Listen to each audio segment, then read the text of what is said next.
Dobar dan kolegice i kolege, hvala vam lijepo svima na dolasku. Uoči prvog parlamentarnog samita Krimske platforme u Zagrebu, predsjednik vlade Andrej Plenković primio je predsjednicu zastupničkog doma Američkog kongresa Nancy Pelosi.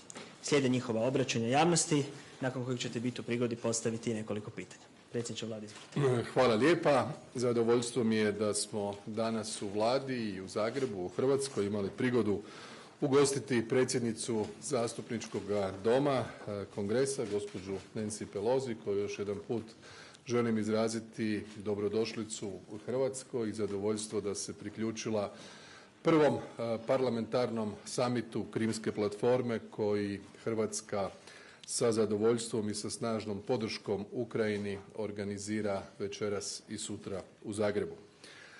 Naš današnji susret obilježile su dvije ključne teme. Prva je daljnja suradnja između SAD-a i Hrvatske u potpori Ukrajine, bilo da je riječ o političkim inicijativama, aktivnostima u okviru međunarodnih foruma i organizacija, pa do konkretne pomoći koja se odnosi i na ekonomsku situaciju, financijsku situaciju, humanitarnu pomoć, dakle nastavkom podrške onim Ukrajincima koji su potražili utočište primjerice ovdje u Hrvatskoj, kao i pomoći vojnog karaktera koju Hrvatska, kao što hrvatska javnost dobro zna, pruža Ukrajini posljednjih mjeseci, budući da je Ukrajina žrtva ruske agresije, žrtva Putinovoga režima.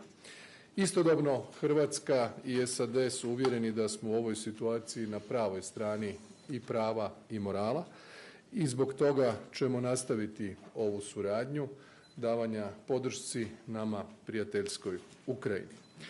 Druga tema o kojoj smo govorili bili su odnosi između SAD-a i Hrvatske i s te strane smo izrazili zadovoljstvo o vrlo pozitivnom trendu, uzlaznom trendu u našim odnosima. Prisjetili smo se činjenice da je Hrvatska ušla u program izuzeća od viza i to prije godinu dana. Smatramo da je ta odluka jako dobra za unapređenje i olakšavanje komunikacije naših građana sa SAD-om i partnerima, a isto tako Hrvatska je među prvim zemljama koje su ušli i u Global Entry program, dakle među nekoliko privilegiranih zemalja koje je SAD uvrstio i dopustio ulazak u taj program. Također se veselimo skorom potpisivanju sporazuma o izbjegavanju dvostrukoga oporezivanja. Želimo unaprijediti suradnju u svim granama gospodarstva, a osobito u energetskom sektoru i obrambenoj suradnji koja je jedna od možda najrazgranatijih oblika suradnje do sada. Hrvatska isto tako cijeni potporu SAD-a kada je riječ o razumijevanju za pitanje jednakosti Hrvata kao ravnopravnog konstitutivnog naroda u Bosni i Hercegovini i to se vidjelo temeljem i izjava američke diplomacije prije nekoliko tjedana kada su održani izbori u Bosni i Hercegovini. Isto tako cijenimo i potporu SAD-a temeljnim ciljevima vanjske politike Republike Hrvatske koji su pred ostvarenjem, a to su i članstvo u europodručju i članstvo u schengenskom prostoru i jedan i drugi korak čine Hrvatsku vanjsko-politički snažnijom, otpornijom i pouzdanijom i partnericom unutar Europske unije i saveznicom unutar NATO-a. Nastavit ćemo našu suradnju i na području jugoistoka Europe i na području svih sigurnosnih tema koje su vezane za globalne aktivnosti. Drago mi je da je predsjednica Pelosi danas s nama i da će sutra također imati važan doprinos parlamentarnom samitu Krimske platforme. Hvala. Thank you very much, Mr. Prime Minister, for your words of welcome, for the opportunity to hear your views as to what is happening in Ukraine, and to give us the opportunity to thank you for your tremendous leadership when it comes to Ukraine and, of course, Croatia. When we received the invitation, when I was in Berlin for the G7, and the Speaker of the Ukraine Parliament, I think they call him Mr. President there too, we call it Speaker, but extended the invitation to come to Croatia for this meeting, it was clear that he felt very comfortable inviting speakers of the world to come here, because the friendship that you have extended, the appreciation you have for the courage of the Ukrainian people in their fight for democracy, which is a fight not just for Ukraine, but for democracy throughout the world, and for the military assistance you have provided, the refugee assistance that you have provided, the moral assistance that Croatia has provided under your leadership, Mr. Prime Minister. It is, as the Prime Minister said, we talked about our mutual concern about Ukraine, what we can do working together as we go forward, and the importance of this meeting on Crimea Initiative platform, first summit in this regard that is being held in Zagreb. It's an honor to be here. And again, a perfect place to have this. Secondly, we did talk about US-Croatia relationships. Our students study side by side. Our soldiers trained shoulder to shoulder. Our leaders work hand in hand. This is a very important relationship for us. The Prime Minister, Foreign Minister, others, the speaker earlier, but the Prime Minister in our meeting just now was talking about some things that we are we're pleased to have the visa waiver situation resolved, but we are also want to do the double taxation agreement very soon, and other areas where we could work together more closely to enhance both of our roles in making peace, democracy, and freedom spread in the region and in the world. So we thank Croatia for its leadership. It's a country small enough to be resilient, but big enough to be significant in terms of security and democracy and peace and values. And values what comes through in any conversation with the Prime Minister, because of the experience you have had in your own country in the past in terms of violence and the rest, and specifically mining and things like that, and trauma after violence, that you can be helpful to Ukraine and others subjected to Russian aggression. So I thank you for that. So it's about our relationship with each other writ large. It's our working together for Ukraine. And I'm very pleased in both of those regards to be, as a co-leader of our delegation on this trip, Congressman Jerry Connolly of Virginia. He was elected by the NATO Parliamentary Assembly to be their president, and in that capacity he was invited by the Ukraine to participate in this meeting, and he had some valuable perspectives from NATO to add to the conversation then here, but also as we go forward tomorrow. So for us, it's an honor that an American is the head of the NATO Parliamentary Assembly in light of some years before when there's some doubt about how people viewed our commitment to NATO. Thank you, Mr. Connolly, for your leadership. The security and stability. When we travel, when we leave our country, when any of our delegations go forward, and just recently we had the chair of the Armed Services Committee, Chairman Adam Smith here, again focusing on the importance of the US-Croatia relationship and security. Security is our number one issue.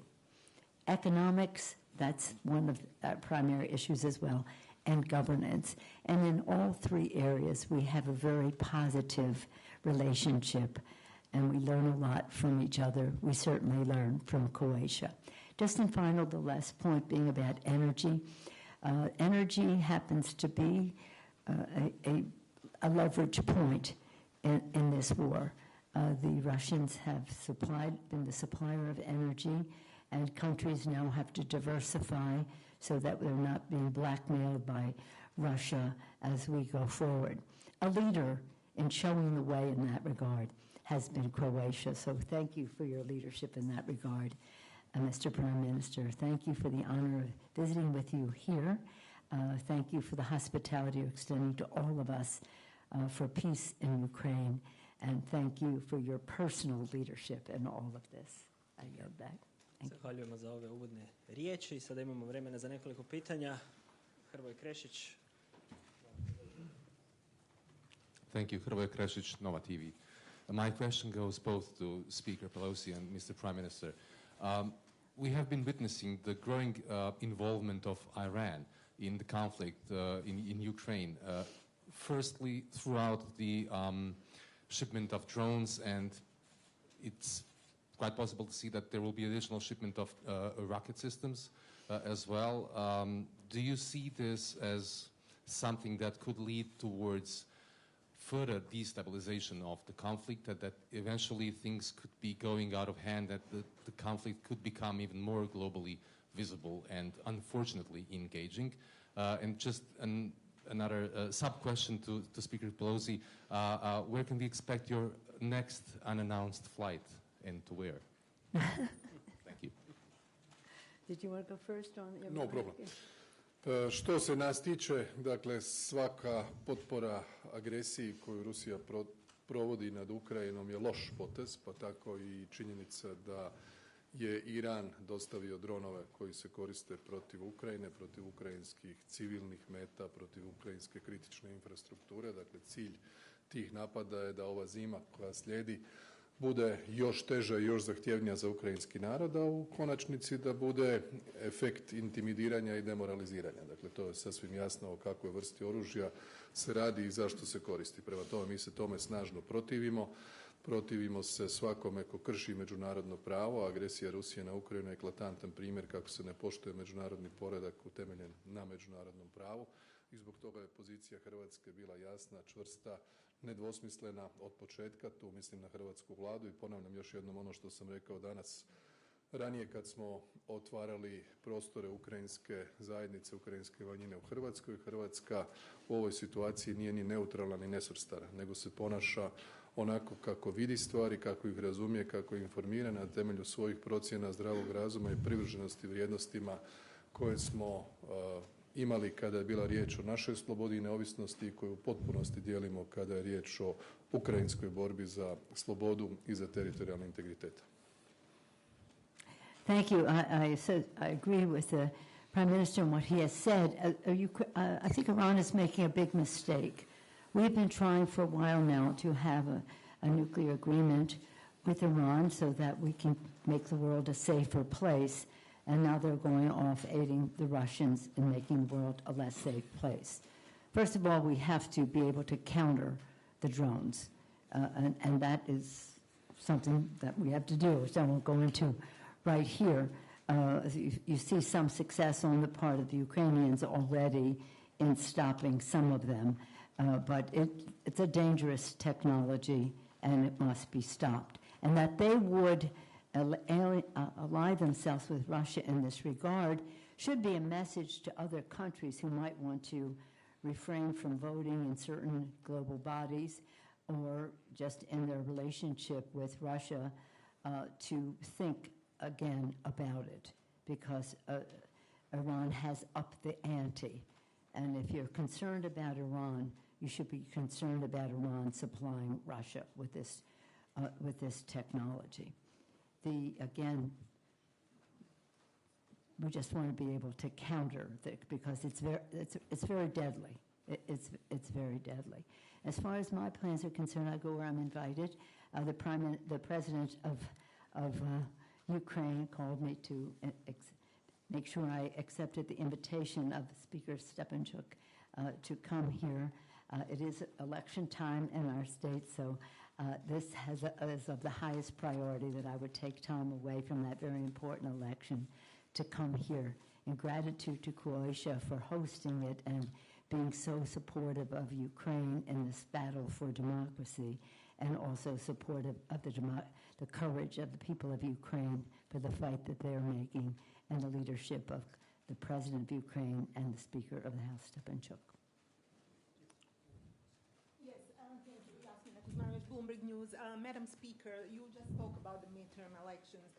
Are you concerned in the case that GOP takes the Congress? What would be the result? What would be the effect for the U.S. aid for Ukraine? And speaking about that, are you concerned about manipulation at the ballot box, initiatives like One More Mission and similar? Well, why don't we just stick with the subject at hand today, and your first question is to that point. I believe that the support for Ukraine and the people of Ukraine, their courage, and the military support and refugee support and the rest that the U.S. Is supplying, again, learning from some of the experiences of our European friends, including and starting with Croatia, will not stop. It is support for Ukraine is bipartisan. It is bicameral. That means in the House and in the Senate. And it starts in the White House with our president. His prioritizing this springs from the work that he has been doing with friends, allies, listening to them, having unity as we go forward on how we address this crisis. So I wouldn't be, someone made a statement of we're not giving a blank check to Ukraine. We've never given a blank check to Ukraine. The Ukrainians have dealt with any assistance we have given them, and I'm sure you have given them, with great integrity, with great compliance, with great accountability, and with great transparency. So the inference to be drawn from that is we wouldn't be giving them help. That's not true. And that has been a blank check. That's not true. This has been a relationship of great integrity for democracy and freedom throughout the world. Imamo vremena za još jedno pitanje. Izvolite. Tamara Marković, HRT. I have a question for both Ms. Pelosi and Mr. Plenković. So the whole Europe is struggling with an energy crisis, and Croatia's partnership with the U.S. has proven to be an additional advantage. The U.S. has also previously supported the construction of the LNG terminal on the island of Krk. So my question is, what particular topics did you discuss in concerns of energy and the partnership of Croatia and the United States? Well, we spent a great deal of time on that because, quite frankly, it is a source of great encouragement and joy to us to have this very strong relationship. I'm the first speaker of the House to visit Croatia, but this is not my first visit to Croatia. I came during time of war, and I saw what Croatian people were subjected to at the time, and see now how that experience is benefiting people of Ukraine and other champions for democracy throughout the world. So thank you, Mr. Prime Minister, for your courageous leadership in that regard. The Kirk, that is complete now, right? That's complete. And that is, as I've said, this country is small enough to be resilient, but big enough to be significant. And I think that's one example of that. And to hear the plans that Croatia has for giving, in a very entrepreneurial way, giving others in the region the opportunity to be self-sufficient and not be subjects of blackmail of any country for their energy products, and including, of course, starting with Russia in that regard. So it was a great compliment to Croatia for what they are doing. Great joy to behold the completion of Kirk and what that means, and to hear further plans that Croatia has as we go forward. And of course, you're blessed with hydro, and again, an entrepreneurial spirit to develop other means of energy, in addition to the diversification, which is very important, not only for political reasons, not to be dependent on anyone, but to save the planet. So thank you for your leadership in that regard, Mr. Prime Minister. Evo samo nekoliko riječi. Ja sam iskoristio prigodu ovog posjeta predsjednice zastupničkog doma da joj pojasnimo sve što smo uradili u proteklih godinu dana kada je riječ o dva velika paketa pomoći hrvatskim građanima i hrvatskom gospodarstvu. Dakle, riječ je o paketima vrijednim skoro 3,5 milijarde eura, dakle 26 milijardi kuna. Sa tim novcima napravili smo ono što je bilo najbitnije sa političkog aspekta mene kao predsjednika vlade. Da u ovakvim izvanrednim okolnostima u kontekstu ruske agresije na Ukrajinu gdje se energenti de facto koriste kao oružje, osiguramo broj jedan i održimo političku stabilnost što smo učinili.